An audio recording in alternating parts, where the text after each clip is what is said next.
Gol timnas Indonesia yang dicetak oleh Ragnar pada menit ke-19 mengejutkan tuan rumah Arab Saudi. Namun menjelang turun minum, Arab Saudi berhasil menyamakan kedudukan melalui sepakan Muzab Faz pada menit ke-48. Pada babak kedua, tuan rumah terus menekan timnas Indonesia, tetapi aksi-aksi gemilang Marten Pas, termasuk menggagalkan penalti, berhasil membuat laga berakhir 1-1 sampai akhir pertandingan. Hasil ini disambut gembira oleh pecinta sepak bola Indonesia. Pasalnya timnas dianggap oleh banyak pihak akan kalah dari tim langganan Piala Dunia tersebut. Walau begitu, terdapat beberapa catatan yang menurut kami perlu diperhatikan untuk segera dibenahi. Beberapa catatan tersebut adalah sebagai berikut. Timnas butuh pelapis Tom Haye. Hal itu tampak saat transisi menyerang timnas kurang cukup baik sejak Tom Haye ditarik keluar. Apakah timnas perlu menambah keturunan lain sebagai pelapis Tom? Itu bisa menjadi opsi. Tetapi sebenarnya Ivar bisa menjadi pelapis sekaligus calon penerus Tom, karena memiliki tipikal sebagai playmaker, dan hal itu ditunjukkan ketika Piala Asia U23. Namun, sebaiknya Ivar memikirkan untuk pindah ke klub yang dapat memberinya kesempatan bermain reguler di divisi utama. Di pertandingan ini, Rafael Struijk juga kembali memperlihatkan bahwa dirinya bukanlah striker, melainkan winger. Oleh karena itu, PSSI perlu mengutamakan pencarian diaspora di posisi striker. Kemampuan Ragnar terlihat bagus di pertandingan tadi dengan dribbling, duel, gerakan tanpa bola, dan keseimbangan. Semoga pertandingan ini mampu meyakinkan pelatih Dender untuk memberinya banyak menit bermain di starting 11. Peran Shane Patinama kurang terlihat saat menjadi pemain pengganti.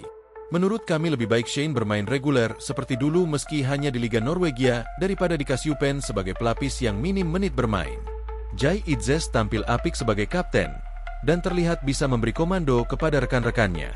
Sementara itu, Marten menjadi bintang di pertandingan itu dengan menyelamatkan tendangan penalti dan penyelamatan-penyelamatan gemilang lainnya, meski sempat melakukan kesalahan karena menekel lawan di kotak penalti yang membuahkan hadiah penalti. Rido cukup baik dalam menghalau bola, tetapi tampak tidak tenang saat melakukan transisi positif, sehingga beberapa kali salah memberi passing. Calvin Verdong yang ditugaskan untuk lebih fokus menjaga pertahanan membuat serangan timnas dari sisi kiri kurang terlihat. Nathan tampak tidak sebaik Calvin saat membantu serangan dan terlihat lebih nyaman sebagai gelandang bertahan seperti yang biasanya dia tunjukkan ketika bermain bersama timnas. Shin Taeyong perlu memikirkan solusi apabila Calvin berhalangan tampil sebagai bek kiri. Memang posisi bek kiri timnas sudah menumpuk dengan adanya Nathan, Shane dan Arhan. Tetapi tak satu pun yang memiliki kemampuan menyerang dan bertahan dengan sama baiknya seperti Calvin. Menambah bek kiri keturunan bisa menjadi opsi, tetapi dengan kebutuhan di posisi lain yang lebih mendesak, sebaiknya tim kepelatihan membenahi kemampuan para bek kiri lain. Secara keseluruhan meski tampil baik, kami melihat jika timnas harus segera memperbaiki beberapa kekurangan seperti salah passing dan pengambilan keputusan beberapa pemain yang kurang tepat, sehingga dengan begitu diharapkan timnas Indonesia makin solid dan mampu memantaskan diri di jajaran elit sepak bola Asia serta bukan tidak mungkin nantinya bisa melaju ke Piala Dunia.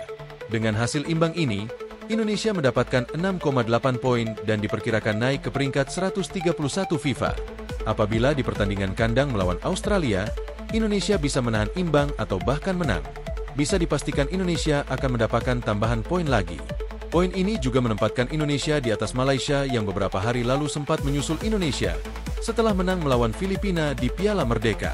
Namun, FIFA baru akan merilis peringkat terbaru pada tanggal 18 September. Pertandingan ini juga disaksikan oleh mantan gelandang Belgia dan AS Roma yang juga berdarah Indonesia, Raja Nainggolan. Pemain yang pernah merumput di Liga 1 Indonesia bersama Bayangkara mengunggah dirinya yang tengah menyaksikan laga tersebut. Di dalam unggahan itu, Raja menunjukkan dukungan penuh untuk negeri leluhurnya.